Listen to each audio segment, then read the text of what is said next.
শুভ জন্মদিন professor doctor Mohammad Yunus. আজ ২৮ June.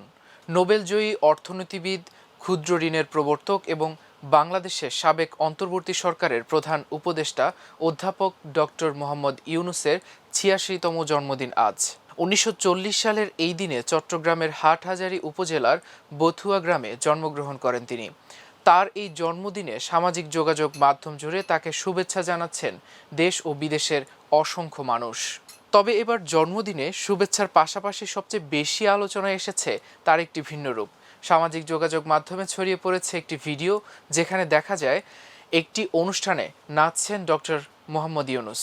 সাধারণত গম্ভীর ও সংযত ব্যক্তিত্ব হিসেবে পরিচিত ডক্টর ইউনুসের এমন হাস্যোজ্জ্বল মুহূর্ত অনেকের কাছেই ছিল ব্যতিক্রমী। তাই জন্মদিনের শুভেচ্ছা বার্তার সঙ্গে ভিডিওটি শেয়ার করেছেন অসংখ্য মানুষ। কেউ বলেছেন হ্যাপি বার্থডে প্রফেসর, কেউ আবার লিখেছেন লে পাগলু ডান্স। এছাড়া সামাজিক যোগাযোগ মাধ্যমে ডক্টর ইউনুসকে ঘিরে নানা অনুভূতি প্রকাশ করেছেন আরও অনেক ফেসবুক ব্যবহারকারী। মাহমুদুল হক জালি নামে একজন লিখেছেন, আজ সাবেক অন্তর্বর্তী সরকারের প্রধান উপদেষ্টা ডক্টর ইউনুসের জন্মদিন, তার জন্য দোয়া রইল। আপনি বাংলাদেশকে এগিয়ে নিতে চেয়েছিলেন, কিন্তু আপনাকে আমরা থাকতে দেইনি। আবার ফাহিম মাহমুদ নামে একজন লিখেছেন, আজ ২৮ জুন বীর চট্টলার কৃতি সন্তান বাংলাদেশের স্বপ্নদ্রষ্টা প্রফেসর ডক্টর মোহাম্মদ ইউনুসের ৮৬তম জন্মদিন।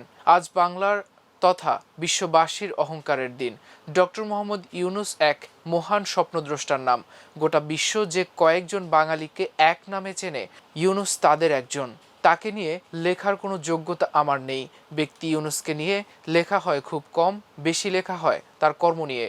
ডক্টর মোহাম্মদ ইউনুস বাংলাদেশের এক মূল্যবান সম্পদ, যাকে আরও আগে থেকে কাজে লাগাতে পারলে বাংলাদেশ অনেকভাবেই উপকৃত হতো। জন্মদিনে গুণী এই মানুষটির প্রতি আন্তরিক শুভেচ্ছা।